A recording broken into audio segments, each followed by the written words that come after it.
La mano de Dios, el clamor de los inocentes. El siniestro mundo de la industria del asesinato de inocentes a través del testimonio de conversión del Dr. Bernard Nathanson.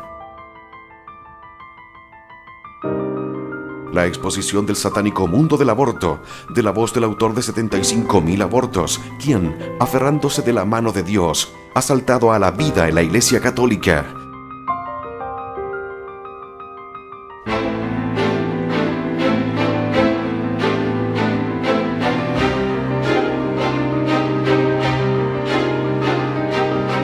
El poder de la evidencia científica y la oración, unidos en este excepcional testimonio de horror y redención. La mano de Dios, el clamor de los inocentes.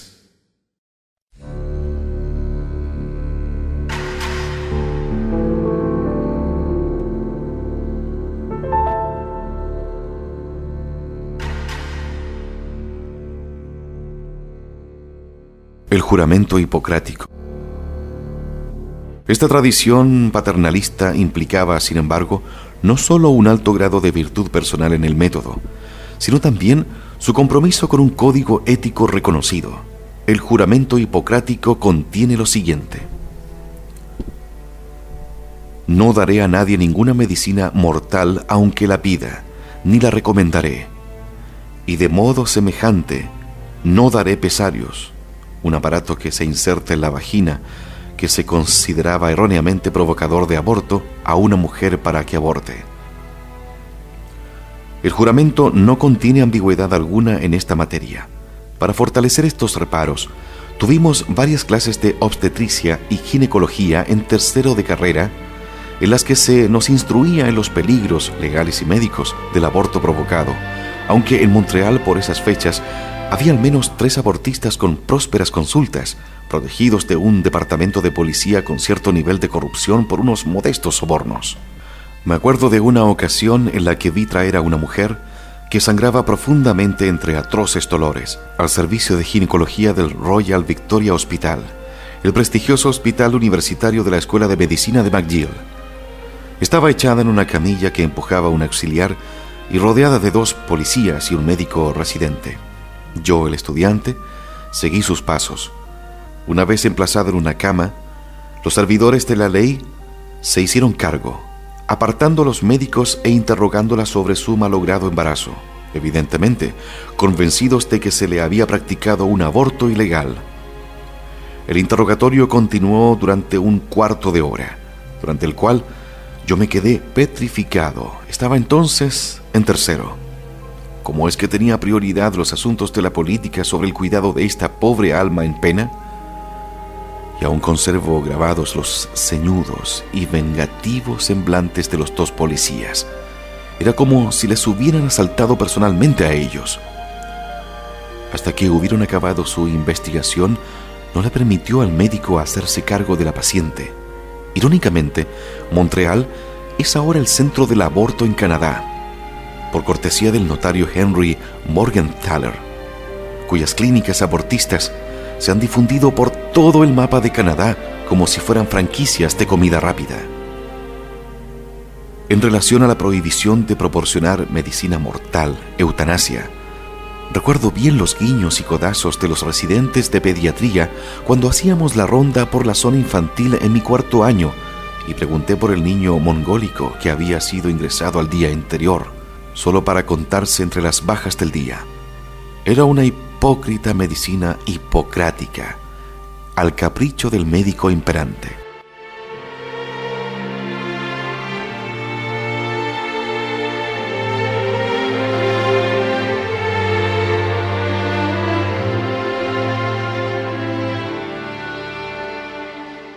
El juramento original se escribió hace 2500 años.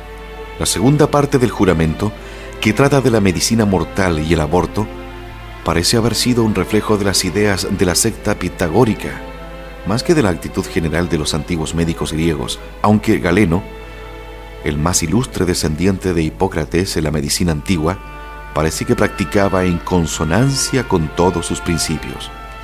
La llamativa longevidad del juramento probablemente se debe a su compatibilidad con el cristianismo. Se dice que hubo una versión cristiana del juramento hipocrático, escrita en el siglo X u XI, titulada El juramento según Hipócrates tal como un cristiano puede jurarlo. Yo levanté la mano y juré el juramento hipocrático una mañana con neblina en junio de 1949, como lo había hecho mi padre justamente 30 años antes sobre la misma hierba en el mismo inefablemente bello patio de McGill. En 1948, en el encuentro de la Asociación Médica Mundial de Ginebra, con las secuelas de la revelación de los experimentos médicos de los nazis, se revisó parcialmente el juramento para incluir la siguiente promesa: conservaré el máximo respeto por la vida humana desde la concepción, tomándolo de la Declaración de Helsinki. En 1964, la Asociación Médica Mundial lo dejó en la salud de mi paciente será mi principal consideración. Paradójicamente, fue en ese mismo año cuando el doctor Luis Lasaña, entonces profesor de medicina, farmacología y terapias experimentales en la Facultad de Medicina de la Universidad Johns Hopkins, saneó el juramento clásico, eliminando la referencia al aborto. La versión de Lasaña, de uso común hoy, también purgó las constricciones contra la eutanasia. De eso hablaremos más adelante. Las relaciones sexuales con pacientes, las obligaciones específicas hacia los que le enseñaron, no solo sus profesores, sino también los pacientes con los que practicó cuando aprendía los fundamentos de medicina en la facultad, y el sentido cristiano de la obligación de hacer el bien y evitar dañar a quien estuviera a cargo. En lo que concierne a haber mantenido el máximo respeto por la vida humana, he aquí lo que aporta la versión de Lasaña. En especial debo andar con cuidado en materias de vida o muerte. Si me es dado salvar una vida, muy bien, pero también puedo caer bajo mi poder perder una vida.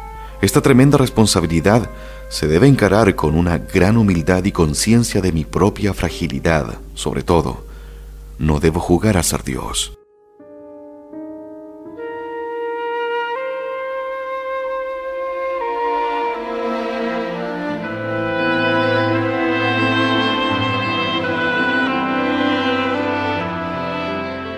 Sigamos con el difunto doctor Lasaña y pongámosle al día, ya que estoy seguro de que lo aprobaría. Ahora tenemos una versión corporativa del juramento hipocrático, compuesta por David Schindmeyer en el Medical College de Wisconsin. Juro por la raza humana y por la Sociedad Americana de Abastecimiento de Hospitales y por todas las organizaciones de mantenimiento de la salud y por todos los sistemas de prepago y empresas asociadas, a quienes pongo por testigos que cumpliré conforme a mi capacidad y juicio este juramento y alianza. Considerar a quien me ha enseñado este arte de igual modo que al presidente de mi sociedad y vivir en asociación con él, y si necesitara capital, darle del mío y considerar a sus descendientes como iguales a mis colegas y enseñarles este negocio a cambio de una tarifa. No proporcionaré a nadie una droga mortal aunque me la pida, ni daré consejo alguno en este sentido. De modo semejante, como internista, no practicaré un aborto. Ante el temor de una práctica negligente, guardaré mi vida y mi arte. No utilizaré el bisturí sin ser cirujano, pero procuraré aprender algún tipo de endoscopía. En cualquier materia clínica en que pueda entrar, estaré por el beneficio del lesionado, manteniéndome lejos de todo excepto del cuidado individualizado de los desvalidos, sobre todo si no están cubiertos por su convenio colectivo. De todo lo que pueda ver u oír en el curso del tratamiento o incluso fuera de él referente a la vida de seres humanos, cosas que nunca deben divulgarse fuera, informaré a los administradores o comisiones del gobierno o utilizaré mi libro. Si cumplo este juramento sin violarlo, que se me otorgue poder disfrutar de la vida y de mi arte, y que me pueda jubilar a la edad de 50 años y retirarme. Si lo traspaso y juro en falso, sea Milwaukee mi heredad.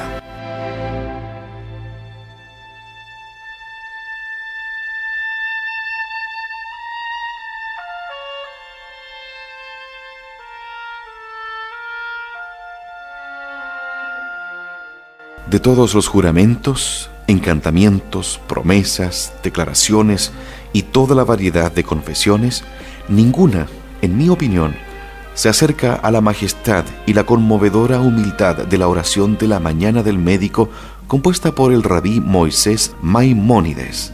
Rambam, como es conocido entre los estudiosos judíos, era un médico hábil y concienzudo, tan diestro que ganó el nombramiento en la corte del Saladino, el califa de El Cairo, como su médico personal. Rambam es más conocido por su obra talmúdica, sobre todo por la segunda codificación sistemática de Talmud, pero su carta sobre la administración de la salud, dirigida al hijo del califa al inicio del siglo XIII, continúa siendo hoy toda una obra maestra de consejos bien fundados y templados acerca de los deberes y obligaciones para con el propio cuerpo. He aquí una parte de una de las numerosas versiones de la oración de la mañana. Oh Dios, haz que mi entendimiento se mantenga siempre claro e iluminado. A la cabecera del paciente, no dejes que ningún pensamiento extraño lo desvíe. Haz que todo lo enseñado por la experiencia y el estudio se haga presente allí y no sea perturbado en su trabajo sereno, ya que grandes y nobles son esos juramentos científicos que cumplen la función de preservar la salud y la vida de tus criaturas. Aleja de mí el engaño de pensar que puedo conseguir cualquier cosa. Dame fuerzas, voluntad y la oportunidad de ampliar mis conocimientos más y más. Hoy puedo desvelar en mi conocimiento cosas que ayer no podría haber soñado, ya que el arte es grande, pero la mente humana empuja incansablemente. En el paciente haz que vea siempre solo al hombre. Tú, el todo generoso, me has escogido para cuidar de la vida y muerte de tus criaturas. Yo desde ahora me preparo para tu llamada. Permanece junto a mí en esta gran tarea para que pueda prosperar, ya que sin ti el hombre no puede prosperar ni en lo más menudo. Yo me habría avergonzado de haber pronunciado ese juramento en esa mañana brumosa de junio de 1949. Recuerdo con una profunda tristeza que a mi padre le llamaron del último curso de la Escuela de Medicina del Cornell University, donde enseñó obstetricia y ginecología durante 60 años, para tomar juramento a los miembros de la clase en el escenario del Carnegie Hall en los años 80. Se trataba, por supuesto, de la versión saneada, pero mi padre estaba entonces a punto de cumplir 90 años y probablemente no se percató de la diferencia, pero yo sí. Me quedé en la parte de atrás del auditorio y sentí algo de lástima por él, y por el modo en que inconscientemente le estaban degradando, pues él creía firmemente los postulados del antiguo juramento. Se ha puesto de moda en los círculos de bioéticos bien pensants denigrar el juramento, señalar con irrisión sus defectos. Por ejemplo, la omisión de toda referencia al consentimiento informado del paciente. Sin embargo, en un mundo tan salvaje y primitivo como lo era la isla de Kos, en el año 450 a.C., la expresión de la compasión, el respeto por los maestros y por la vida misma, eran y continúan siendo un monumento a la belleza del alma humana y a la dignidad del ser humano. Esta clase de obras maestras no debería ser abandonada precipitadamente.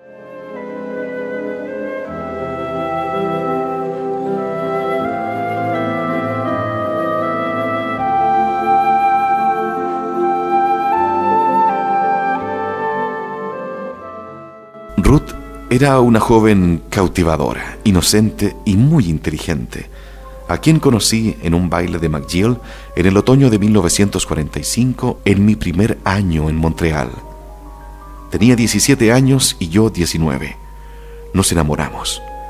Físicamente se parecía a Leslie Caron de joven, y aunque yo no era ningún Gene Kelly o Mel Ferrer, disfrutaba de verdad bailando con ella. Normalmente yo esquivaba la pista de baile. Comenzamos a citarnos, cine, restaurantes, patinaje sobre hielo, esquí en roll. ¿Se sigue usando esa palabra? Y no transcurrió mucho tiempo antes de que me quedara a dormir en mi casa los fines de semana.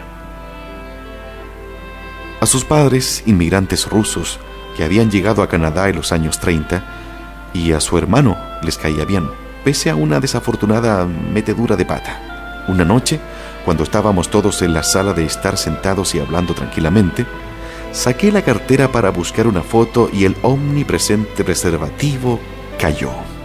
No se conformó con caer al suelo, sino que rodó perversamente por la habitación para pararse como una bola de ruleta justo a los pies de su padre.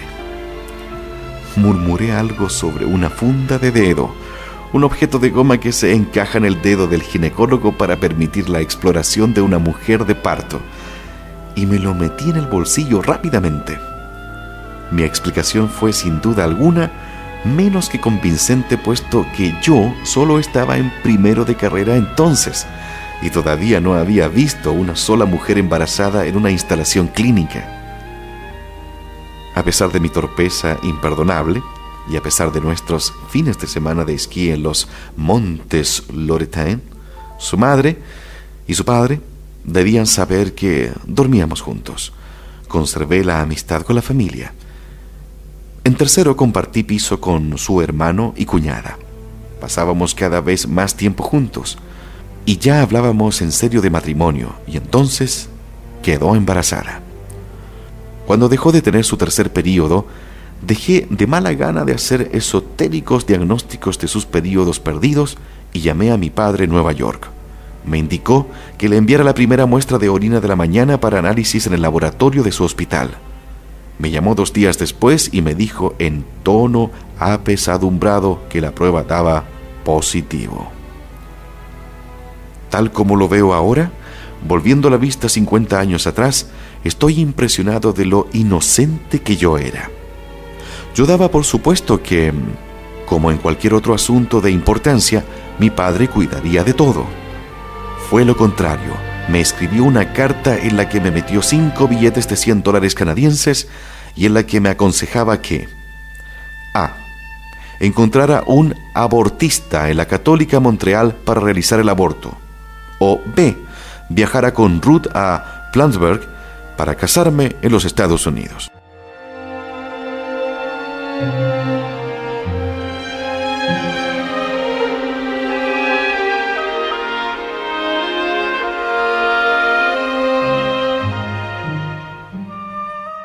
Mi encuentro con el aborto. Ese fue el primero de mis 75,000 encuentros con el aborto. Yo no estaba dispuesto a casarme. Me quedaba todavía 1 año y medio de facultad y 5 o 6 años de prácticas, residencia de posgrado. Por primera vez que yo recuerde, mi padre me había fallado. Había albergado en secreto la ilusión de que arreglaría el traslado de ella a Nueva York y se encargaría él mismo del aborto, inventando alguna causa razonable para ello. Pero entonces no era consciente de que la única grieta en la ley del estado de Nueva York que prohibía el aborto, fechada en 1841, era el riesgo para la vida de la mujer. Pregunté a varios de mis compañeros el nombre de algún abortista y al final apareció uno. Le di el nombre y número de teléfono a Ruth y ella se encargó del resto. La noche antes del aborto dormimos juntos, estrechados en un abrazo. Lloramos los dos por el niño que íbamos a perder y por el amor que ambos sabíamos iba a quedar irreparablemente dañado por lo que íbamos a hacer. Nunca volvería a ser lo mismo para nosotros. Al día siguiente tomé un taxi para ir a la consulta del doctor. Me insistió en que no la acompañara, en que no estuviera conectado de ninguna manera con el aborto por miedo a que se estropeara mi carrera médica naciente. Protesté, pero se mostró inflexible en que no estuviera cerca del lugar del crimen. Así que nos pusimos de acuerdo en vernos 3 horas después en la escalera de la biblioteca Redpath. Fui a clase ese día, pero apenas escuché lo que se decía.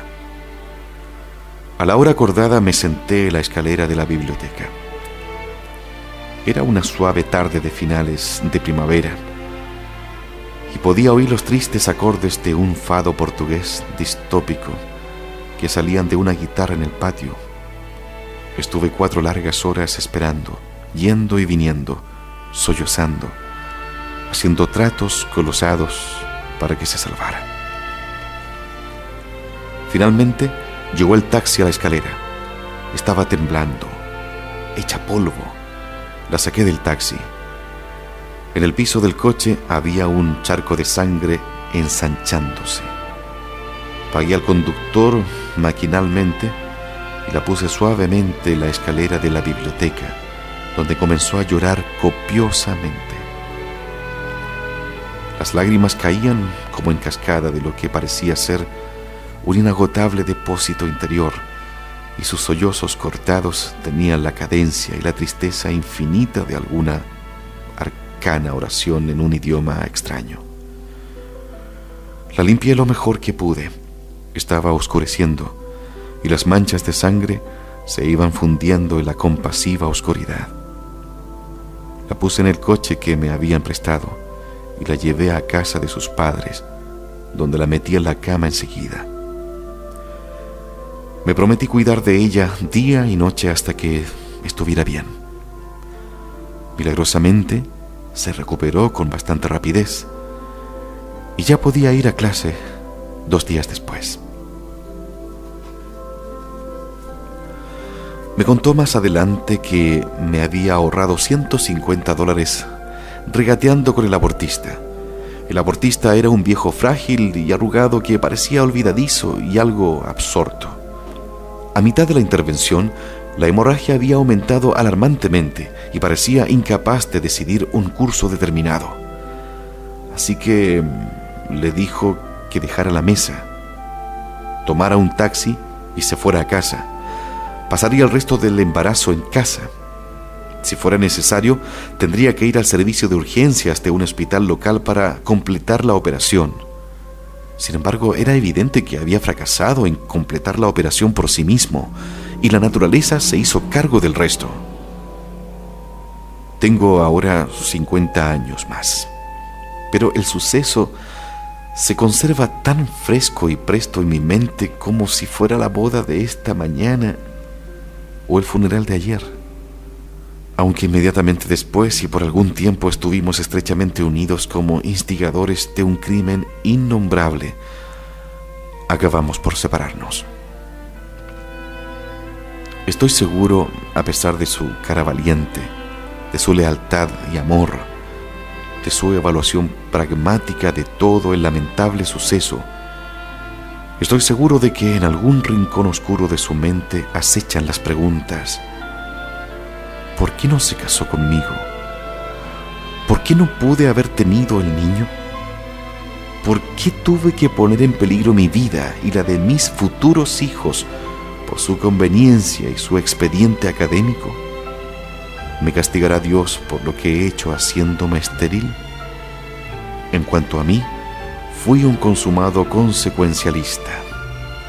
Las preguntas que se agolpaban en mi cabeza solo tenían que ver casi exclusivamente con su futura salud o su capacidad reproductora. ¿Habría sufrido daños como para que ya no pudiera concebir dar a luz hijos? ¿Qué iba a pasar con nuestra relación? ¿Volvería a dormir conmigo con el mismo amor, confianza y despreocupación que habíamos tenido siempre? Lo que no me preocupaba era Dios y sus incomprensibles extravagancias. Lo eran al menos para mí en ese tiempo y lugar. El endurecido ateo judío se estaba enfriando en su molde. Resultó que solo nos vimos una vez más después de acabado el curso. Fue en un hotel pobre pero elegante del centro de Nueva York, en el abrasador verano de 1948, y tuvimos un silencioso y superficial contacto sexual. Me vestí, me fui a casa y mentalmente taché esa relación de mi lista, decidiendo salir con alguna otra en mi último curso en McGill, lo que hice. En 1954, volviendo de la base de la Fuerza Aérea de Pepperell en St. John's, Newfoundland, era entonces capitán de las Fuerzas Aéreas, retrasé a propósito la llegada a Nueva York para pasar por Montreal.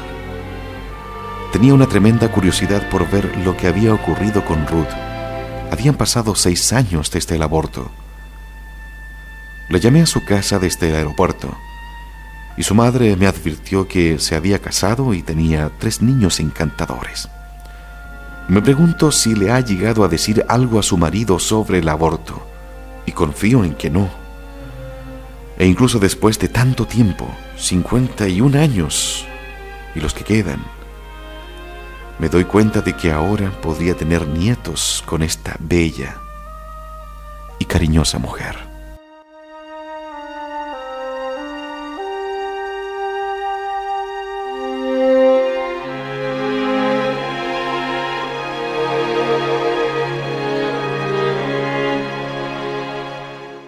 Yo realicé el aborto de mi propio hijo.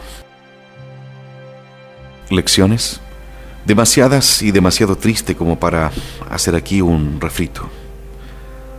Basta con decir que esto sirvió de excursión iniciadora al mundo satánico del aborto. Tampoco supuso para mí personalmente el punto final. A mitad de los años 60, dejé encinta a una mujer que me quería mucho. Me rogó seguir adelante con el embarazo y tener a nuestro hijo. Yo acababa de finalizar la residencia en obstetricia y ginecología y empezaba a tener una próspera consulta en esa especialidad. Ya había tenido 2 matrimonios malogrados, ambos destruidos, sobre todo por mi narcisismo egoísta y mi incapacidad de amar. Creo que era el padre Zósimo de los hermanos Karamazov el que definía el infierno como el sufrimiento de quien es incapaz de amar. Y si eso es verdad, ya he cumplido mi sentencia, y repetidamente. No veía salida a la situación, y le dije que no me casaría con ella y que de momento tampoco me llegaba para mantener un hijo, un egregio ejemplar de la coacción ejercida por los hombres en la tragedia del aborto. Y no solo exigí que acabara con el embarazo como condición de continuar nuestra relación, sino que también le informé fríamente de que, ya que yo era uno de los más expertos practicantes de esas artes, yo mismo realizaría el aborto, y lo hice.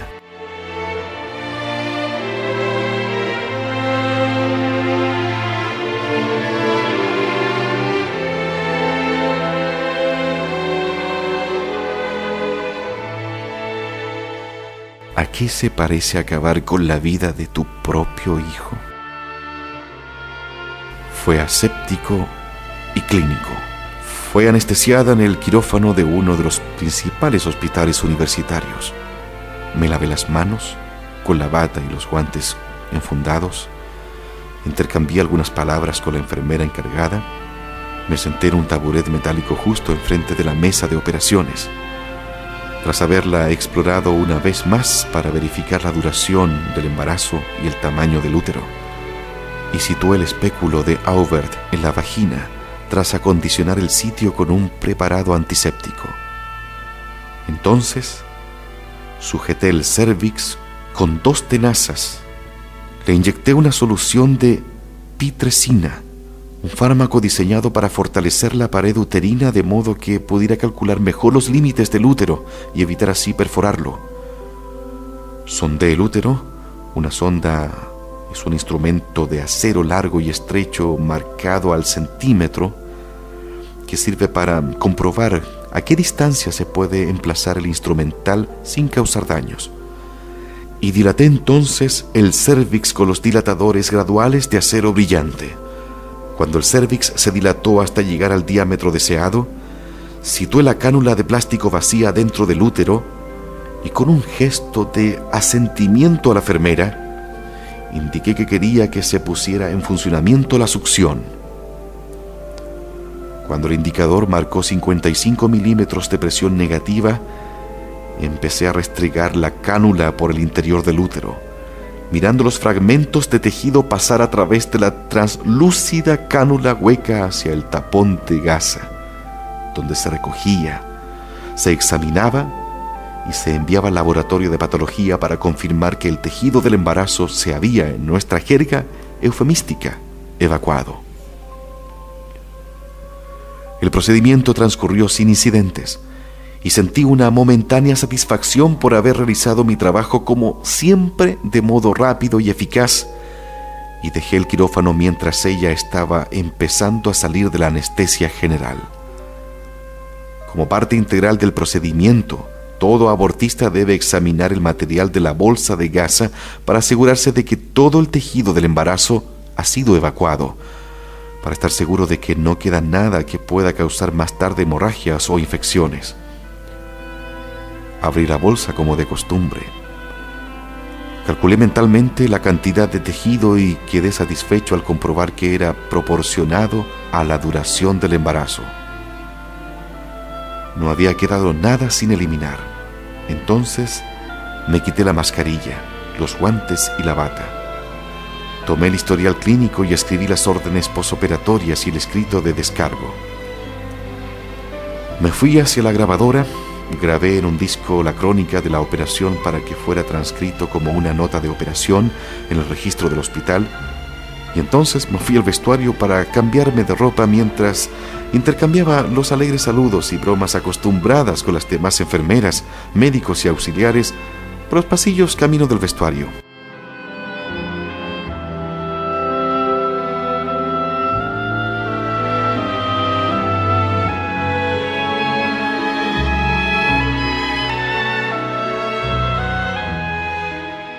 Sí, puede preguntarme.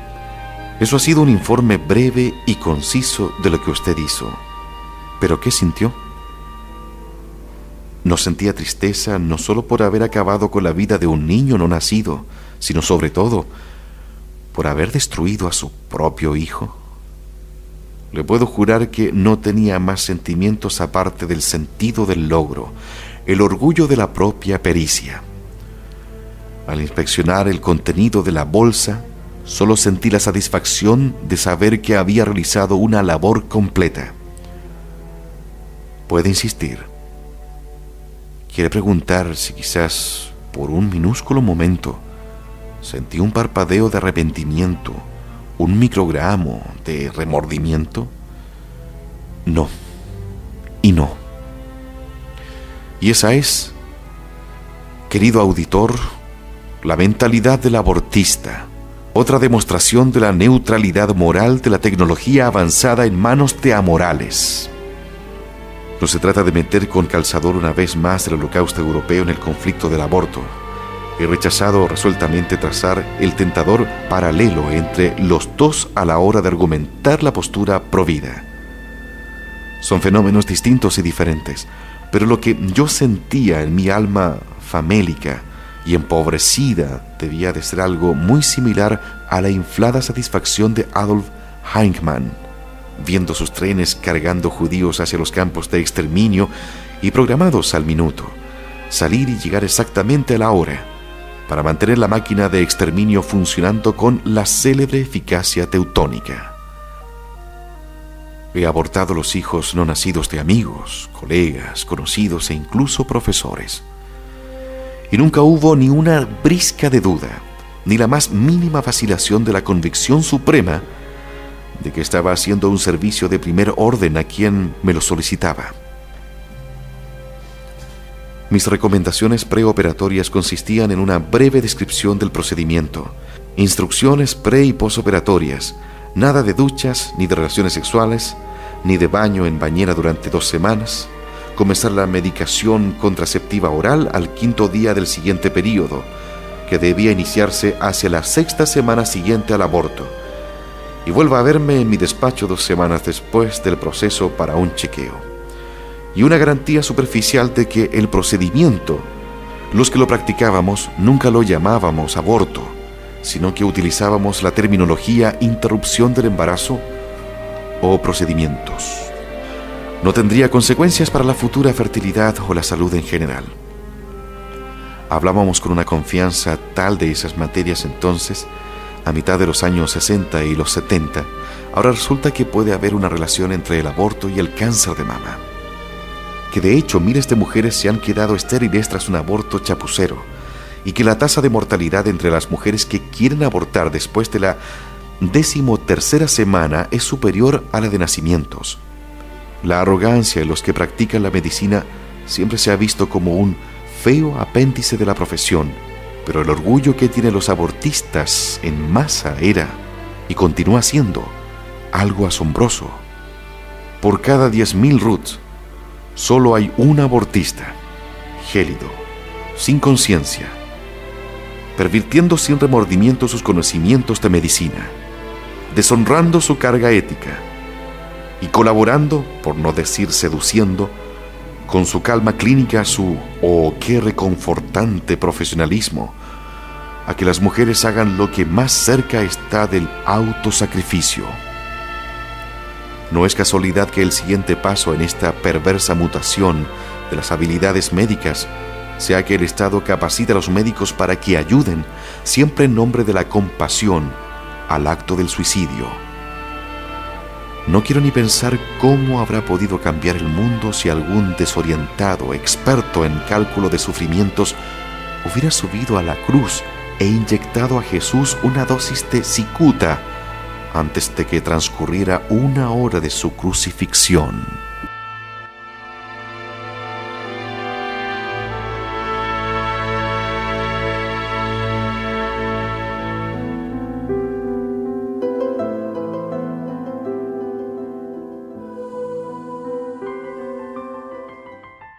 La mano de Dios, el clamor de los inocentes.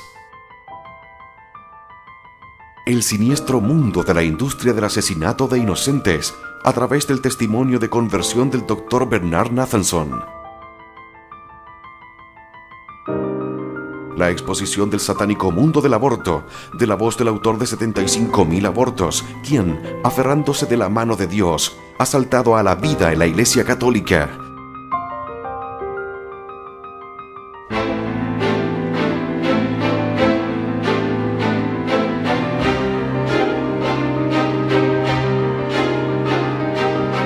El poder de la evidencia científica y la oración, unidos en este excepcional testimonio de horror y redención. La mano de Dios, el clamor de los inocentes.